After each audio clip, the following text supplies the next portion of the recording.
Get ready for 8 captivating stories from the star-studded spectacle of Super Bowl 2025 to some of the biggest celebrity twists and turns of the year. We'll cover everything from Mike Francesa's blunt critiques to Serena Williams' surprising halftime cameo, and much more. From Taylor Swift to Donald Trump, the Super Bowl 2025 broadcast was overrun with noteworthy appearances. Mike Francesa took to his post-game show with an opinion on the pageant that the Super Bowl has become. It's too much.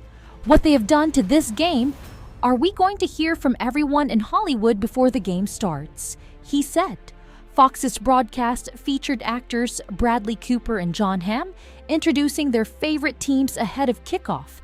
Countless shots of celebrities like Anne Hathaway and Swift in their suites, and of course, all the celebrity cameos during commercials. Francesa compared the Super Bowl to professional wrestling, wondering why I need actors announcing the teams. He added that the celebrity attention, particularly the introduction of the teams via the A-listers, does no favors in upping the ante for the game. That so much takes away from the drama, Francesa said. That so much takes away from the feel that football has as teams come out of the tunnel.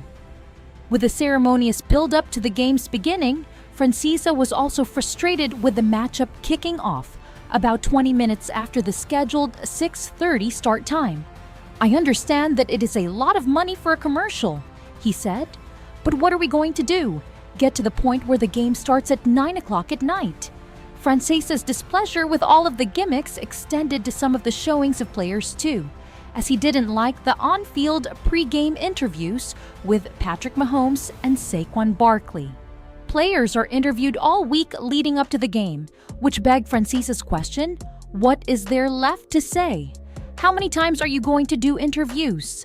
Plenty of NFL fans get fired up over the seemingly endless features of Swift during Chiefs games, but perhaps the frustration extends further.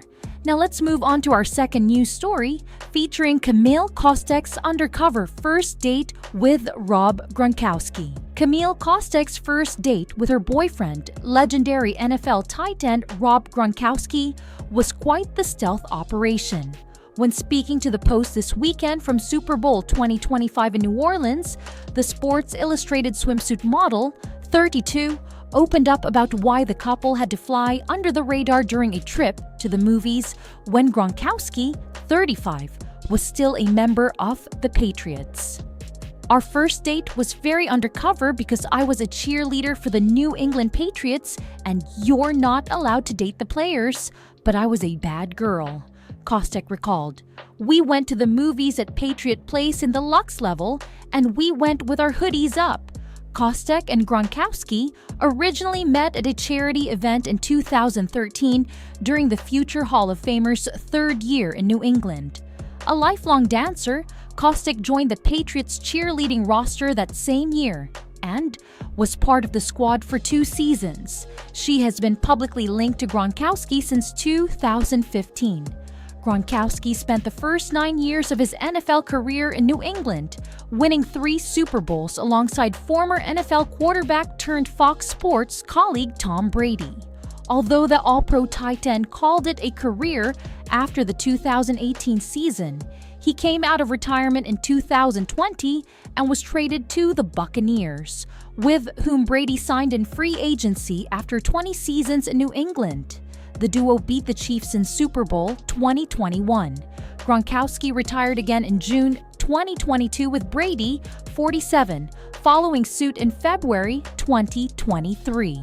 Kostek, who has pursued hosting and acting opportunities in recent years, has long been candid about her romance with Gronkowski. During a May 2024 interview with Page Six, Kostek shared how she and Gronkowski parted ways at one point in their relationship before finding their way back to each other. Rob and I have been together for many years. We've had our ups, we've had our downs, and we've been able to break up, do our thing, and get back together and heal in different ways and learn and grow through the years. She said, Next up is our third story, where Nick Wright has a tense run-in with Jalen Hurts' mom at a Super Bowl party.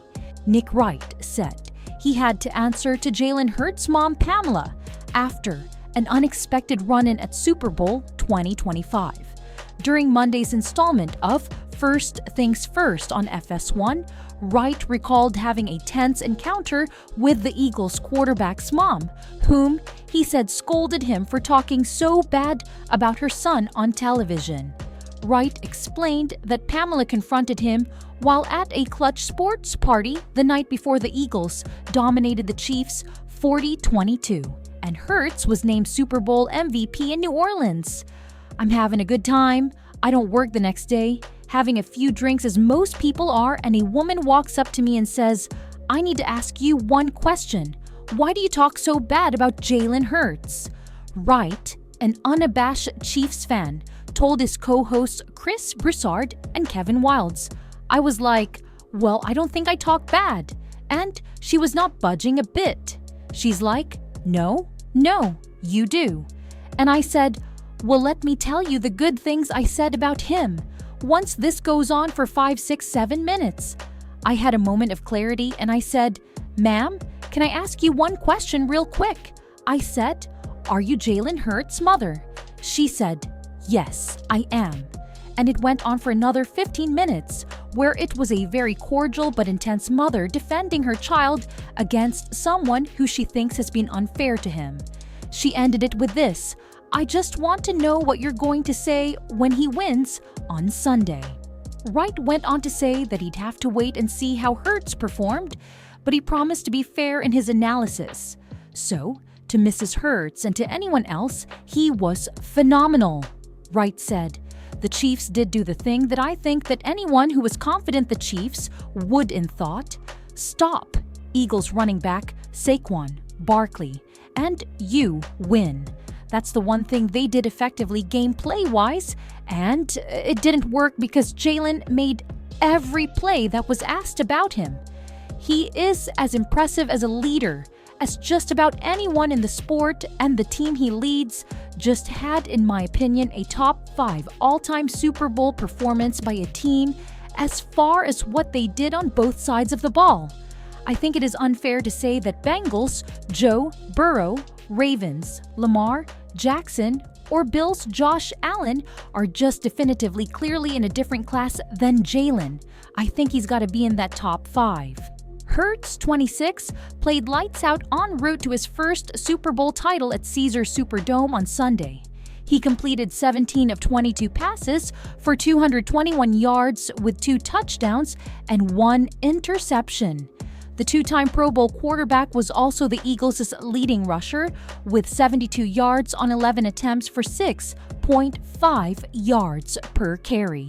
Our fourth news highlights Kelce Stafford's candid words about her husband, Matthew Stafford's future in the NFL. Kelce Stafford has not minced her words regarding the NFL uncertainty surrounding her husband, Rams quarterback Matthew Stafford. In a post shared Monday on Instagram, Kelce referenced a blurry future in a caption that accompanied 2 fuzzy images of the couple that has been married since 2015.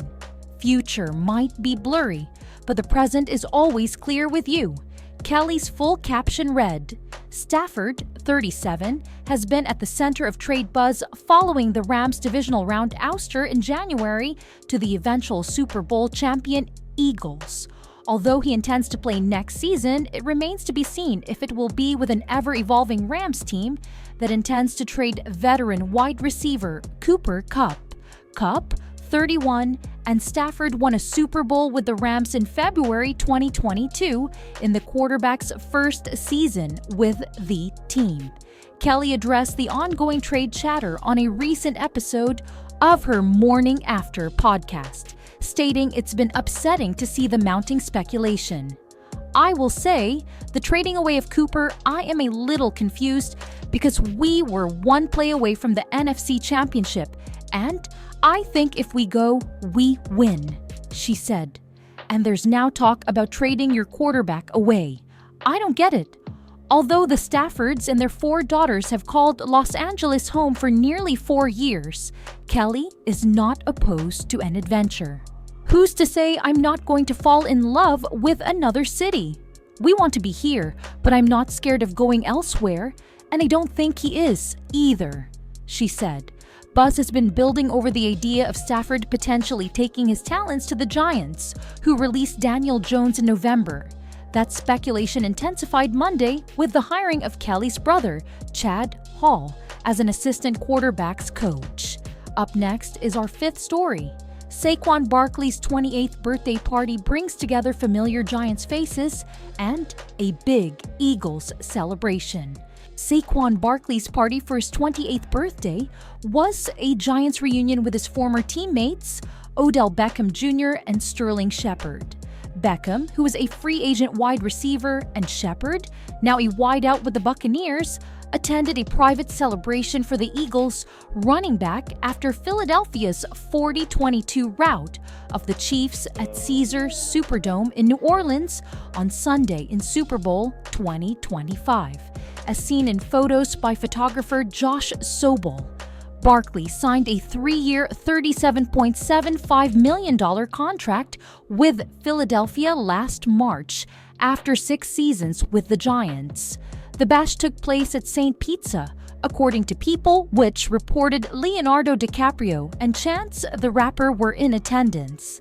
Other guests included Eagles center Landon Dickerson and wide receiver Jahan Dotson, Cowboys linebacker Micah Parsons, sports broadcaster Taylor Rooks, comedian Pete Davidson, and actors Miles Teller and Zac Efron.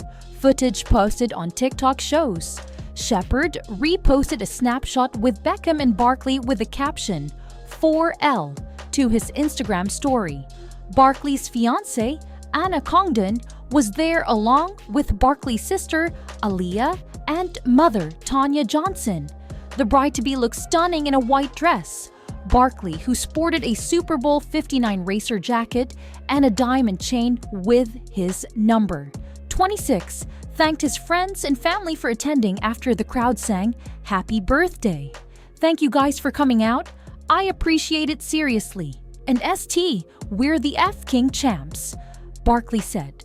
At one point, Barkley and co sang "Fly Eagles, Fly," the Eagles fight song. However, Beckham and Shepard were not seen in the video singing.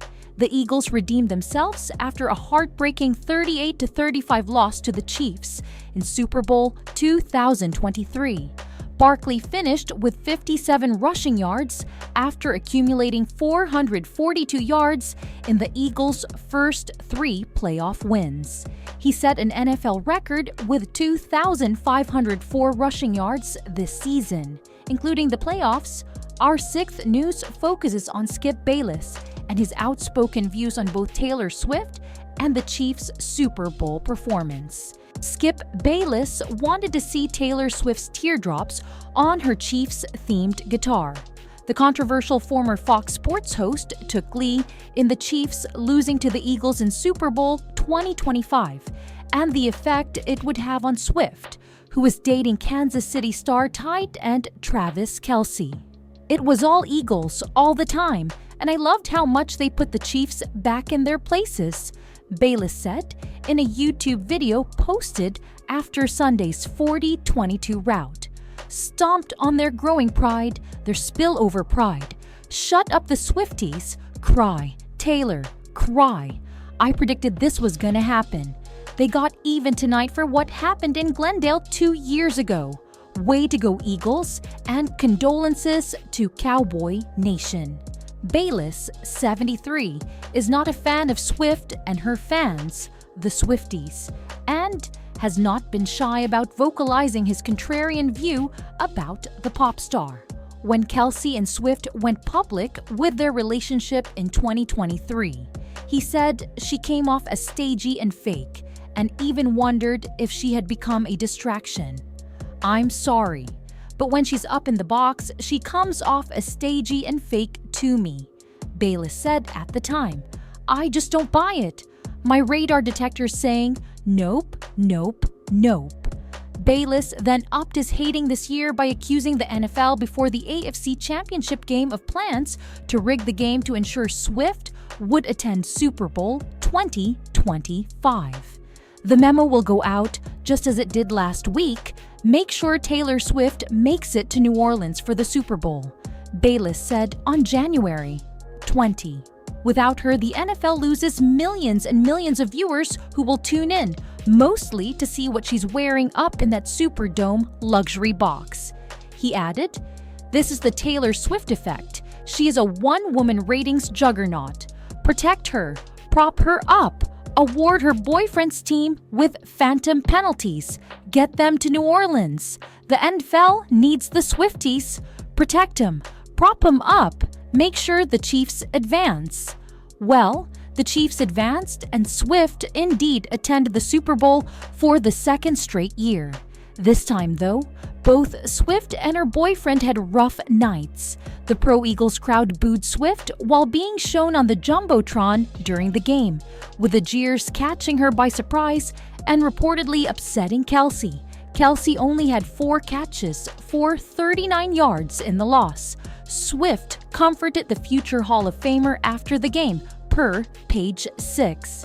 Let's move to our 7th news piece, where we see Travis Kelce after the Chiefs' tough loss, hanging out with celebrity friends in New Orleans. Travis Kelce wasn't sulking for too long after the Chiefs' blowout loss to the Eagles in Super Bowl 2025.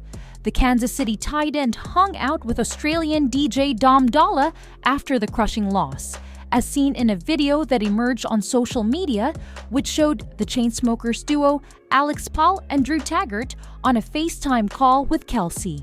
"We just played your F-King party," the duo told Kelce, seemingly referring to the Chiefs' after party.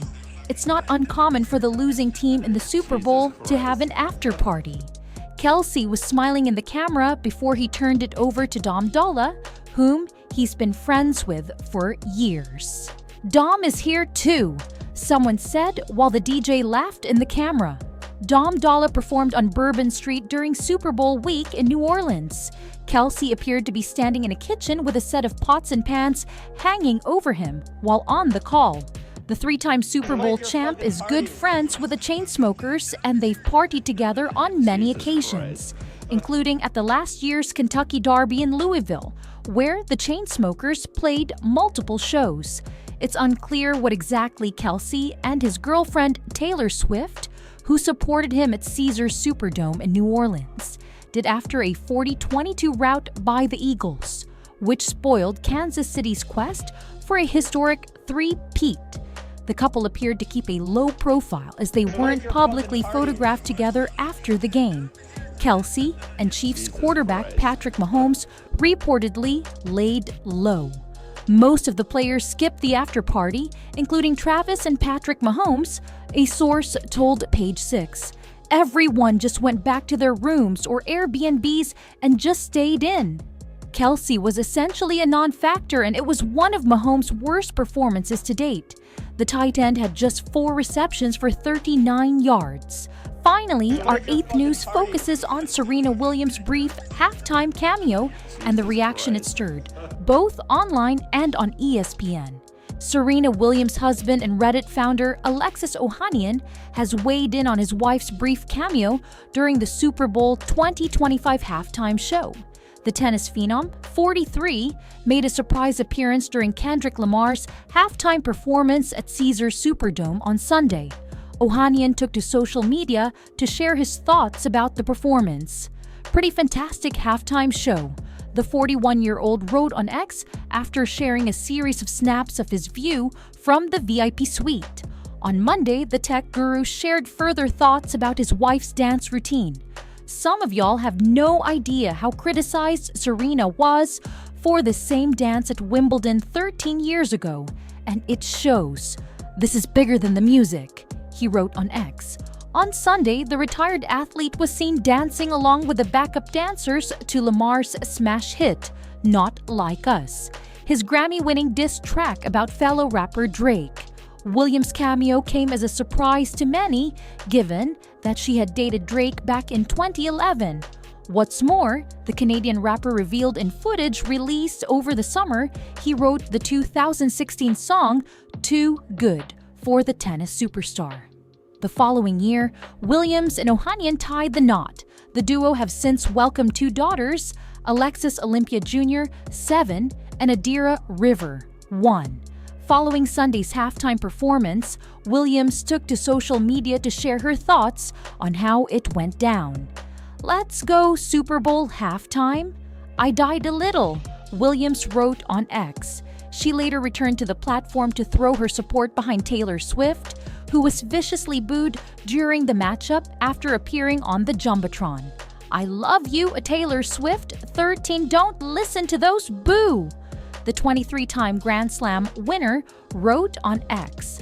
But it appears as though Williams' cameo rubbed some people the wrong way, including Stephen A. Smith, who had some choice words after watching the tennis legend bust some moves on the field.